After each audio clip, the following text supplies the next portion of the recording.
కన్నడ భాషకు సంబంధించి కమల్ హాసన్ చేసిన వ్యాఖ్యలు కర్ణాటకలో తీవ్ర వివాదాన్ని రేపాయి. దీనివల్ల ఆయన నటించిన థగ్ లైఫ్ సినిమా విడుదలపై సందేహాలు వ్యక్తమవుతున్నాయి. సినిమా విడుదల కాకపోతే కమల్ హాసన్కు ఎంత నష్టం వాటిల్లుతుందో చూద్దాం.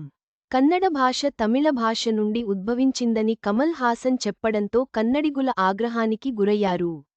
శుక్రవారం లోపు క్షమాపణ చెప్పాలని, లేదంటే థగ్ లైఫ్ సినిమాని కర్ణాటకలో విడుదల చేయమని కన్నడ చిత్ర పరిశ్రమ హెచ్చరించింది. కర్ణాటక ఫిలిం ఛాంబర్ మాజీ అధ్యక్షుడు, ప్రముఖ నిర్మాత సా. రా. గోవిందు మీడియాతో మాట్లాడుతూ, కమల్ హాసన్ మొండిగా బిహేవ్ చేస్తున్నారు. క్షమాపణ చెప్పకుండా ఇక్కడ సినిమా ఎలా విడుదల చేస్తారో చూస్తాం. పంపిణీదారులు మాకు మద్దతు ఇస్తారని నమ్ముతున్నాం. కమల్ పై ఎలాంటి జాలి లేదు అని అన్నారు. ఇప్పటికే కన్నడ సంఘాలు, కన్నడ అభివృద్ధి సంస్థ కమల్ వైఖరిని ఖండించాయి.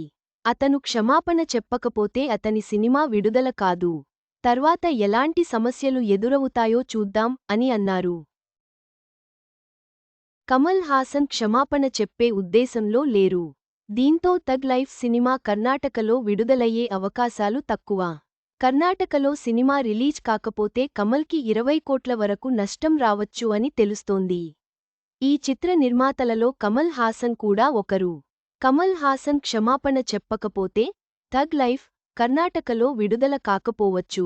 దీంతో ఆయనకు భారీగా ఆర్థిక నష్టం సంభవించే అవకాశం ఉంది.